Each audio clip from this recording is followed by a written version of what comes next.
Salam saudara pemirsa, sebelum saya menyampaikan firman Tuhan untuk saudara sekalian, saya ingin menyanyikan sebuah pujian kiranya menjadi berkat bagi saudara.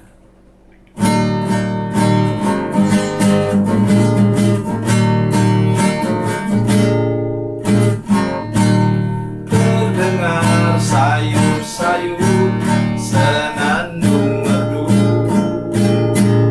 angin pagi di pantai sejuk dan segar. Teringat kembali saat ku dipanggil Yesus, firman-Nya, mari ikutlah aku. Galilea, Galilea, ku tinggalkan semuanya yang ku kasihi dulu. Ku berpaling segera dan menjadi muridnya. Ku ikut Dia, Yesus Tuhan.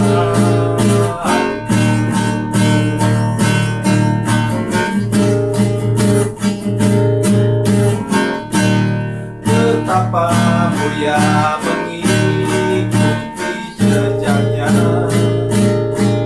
walaupun dalam suka banyak cobaan. Bila hatiku bimbang ataupun kesepian, firman-Nya, aku yang besertamu.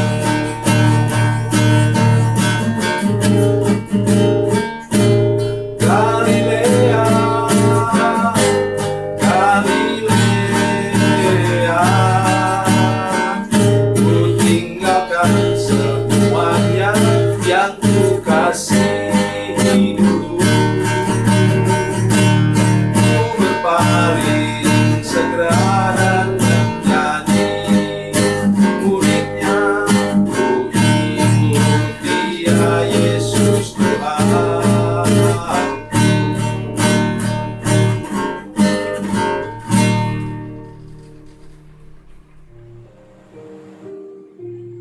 Salam saudara pemirsa, selamat berjumpa kembali dengan kami dalam program Berita Pengharapan. Dan pada malam hari ini saya ingin menolong saudara-saudara sekalian bahwa kadang-kadang memang kita tidak mengerti rencana Tuhan, tetapi jalani hidup ini dengan benar, melangkahlah bersama dengan Tuhan Yesus, maka kita akan menemukan bahwa apa yang kita anggap sederhana dan biasa-biasa saja akan membawa berkat besar bagi hidup kita. Sebelum mendengarkan firman Tuhan, mari kita berdoa. Bapa, dalam nama Yesus kami percaya kepada-Mu Tuhan. Mungkin kami tidak mengerti jalan-Mu, tetapi kami mengerti bahwa di balik semua langkah hidup kami, kalau kami benar ikut Tuhan, Tuhan akan buat sesuatu yang ajaib dan luar biasa bagi hidup kami. Terima kasih Tuhan, berkati firman-Mu sekarang. Dan lawat semua pemirsa seluruh jemaat kami yang sedang menyaksikan program ini dengan kuasa dan mujizat Tuhan. Dalam nama Yesus, haleluya, amin. Mari kita membaca bersama-sama firman Tuhan dari kitab Perjanjian Lama, kitab Rut. Kalau sudah kurang akrab dengan kitab Rut, ambil 1 Samuel, mundur sedikit, atau Hakim-Hakim terakhir, kemudian Rut. Ya, di sana ada kitab Rut. Mari kita membaca bersama kitab Rut pasal 2 ayat yang kedua. Rut 2 ayat 2. Firman Tuhan mengatakan demikian. Maka Rut perempuan Moab itu berkata kepada Naomi, biarkanlah aku pergi ke ladang memungut bulir-bulir jelai di belakang orang yang murah hati kepadaku. Dan sahut Naomi kepadanya, pergilah anakku. Amin. Sudah tahu latar belakang firman Tuhan ini ialah seorang yang bernama Naomi, orang Bethlehem. Saudara tahu Bethlehem itu tempat kelahiran Yesus kemudian hari. Dan ketika ada bala kelaparan yang menimpa daerah Israel, dia mengungsi ke Moab. Tetapi entah kenapa, mungkin langkahnya salah atau seperti apa kita tidak tahu. Tetapi kemudian di sana dia kehilangan suami, kehilangan 2 orang anaknya. Dan kedua anaknya meninggal ketika mereka sudah menikah. Mereka menikah dengan 2 orang perempuan Moab. Satu namanya Orpa, satu namanya Ruth. Itulah terbelakang. Kemudian akhirnya setelah dia mendengar kalau daerah Israel, terutama Bethlehem, itu sudah dilawan oleh Tuhan dan sudah kembali ada panen yang bagus, maka dia berangkat meninggalkan Moab dan kembali ke Bethlehem. Waktu mau kembali itulah dia mengatakan supaya kedua menantunya masih muda itu belum punya anak, mereka tinggal. Orpa kemudian pergi berangkat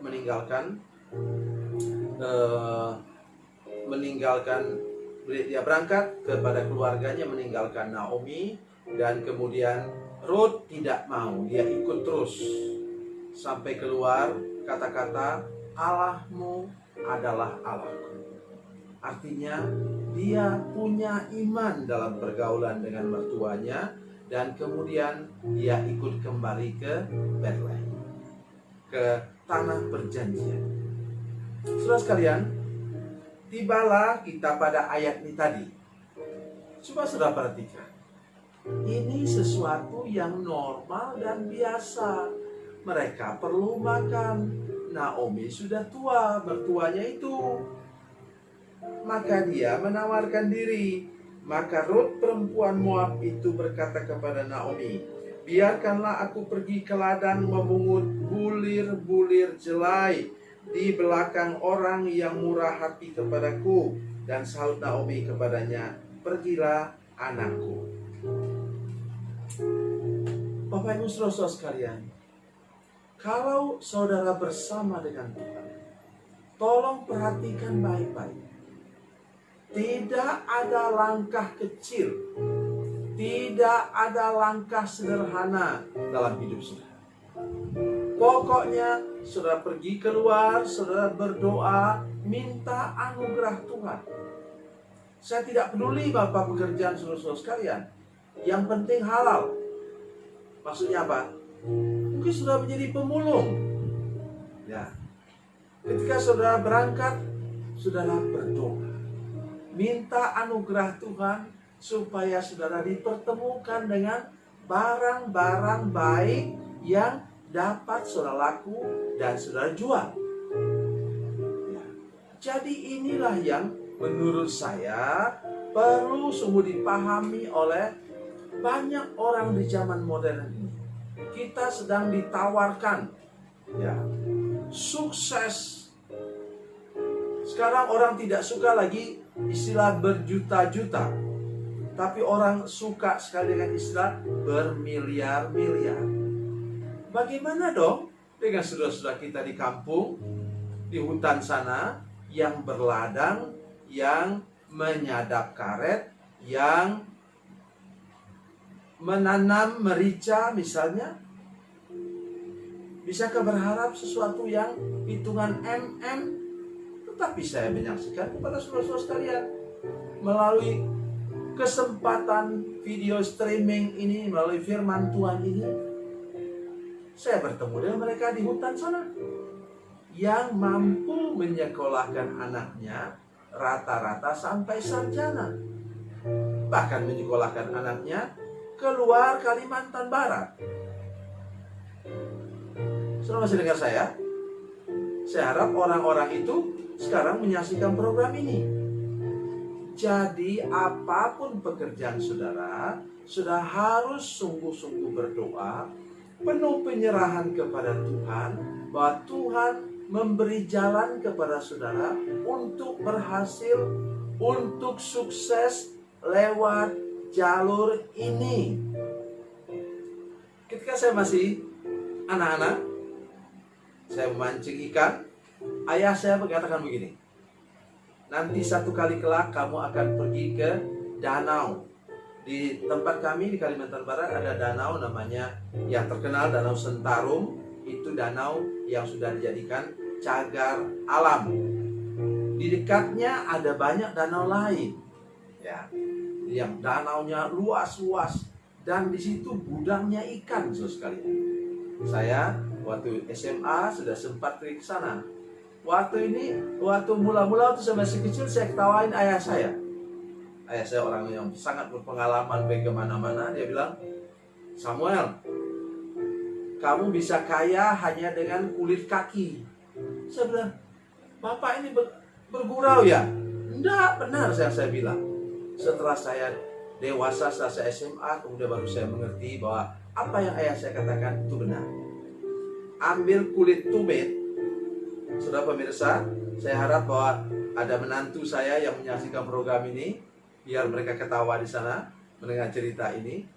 Ambil kulit tumit, bakar, kaitkan, dapat ikan kecil namanya ikan seluang. Ya, orang di Kalimantan pasti tahu. Ikan seluang itu ikan sebesar, mungkin paling besar sebesar jempol, bisa juga sebesar kelingking.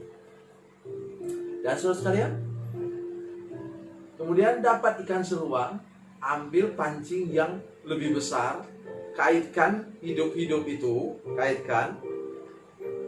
lemparkan, bisa dapat ikan namanya ikan tapah. Ikan tapah itu bisa sampai 50 kilo beratnya. Sudah dengar saya? Sudah dengar saya? Inilah kalau kita hidup dengan iman. Apa yang terjadi dengan Ruth ini, saudara sekalian? Dia Tuhan pimpin mencari jelai di lahan keluarga mereka sendiri yang dia tidak tahu tentu saja. Dan orang itu adalah namanya Boas. Oleh karena doa Naomi yang masih kerabat dengan Boas itu, dan kemudian akhirnya Boas menerima, entah kenapa kemudian Boas itu lama tidak menikah. Ada orang lebih berhak daripada dia, tapi orang itu sudah punya istri. Dia bilang, sudah bacalah nanti cerita di sini. Dia katakan, tidak mau saya merusakkan rumah tangga saya. Kamu ambillah itu Boas, ambillah. Dan Boas itu orang yang kaya, petani yang kaya, dan kemudian dia mengambil Ruth menjadi istrinya, dan kemudian sudah tahu ceritanya kemudian bahwa akhirnya Ruth inilah yang menjadi nenek moyang dari Raja Daud, dan kemudian nenek moyang dari Tuhan Yesus Kristus. Sudah perhatikan betul jalan cerita tadi? Hanya mau mengambil, memungut jelai di belakang orang, karena di belakang orang yang sedang menuai, karena memang mereka membutuhkan makanan. Langkah sederhana, langkah dengan iman yang saudara-saudara bisa lakukan akan membuat saudara-saudara sekalian mengalami sesuatu yang luar biasa daripada Tuhan. Tolong ingat itu baik-baik, saudara-saudara sekalian. Dan bila sekarang dalam keadaan seperti ini, saudara punya iman untuk sebuah langkah kecil, untuk saudara bertahan hidup tapi dengan bergantung kepada Tuhan Yesus Kristus, maka saudara akan menemukan jalan hidup yang nanti akan mengangkat saudara tinggi-tinggi, berhasil, dan sukses. Tuhan Yesus memberkati, Tuhan Yesus baik. Mari kita berdoa. Bapa, dalam nama Yesus kami sudah mendengarkan firman Tuhan. Kami berdoa supaya di ujung sana, semua pemirsa, semua jemaat kami, tidak boleh ada yang putus asa. Tidak boleh ada yang patah semangat. Semuanya percaya bahwa walaupun itu sederhana, Tuhan akan buka jalan yang lebar ke depan sana, jalan terbuka untuk kami melangkah sampai ke puncak. Kami percaya kepadamu Tuhan Yesus yang selalu punya maksud baik untuk hidup kami juga dalam keadaan kesulitan sekarang ini. Dalam nama Yesus, Haleluya. Amin.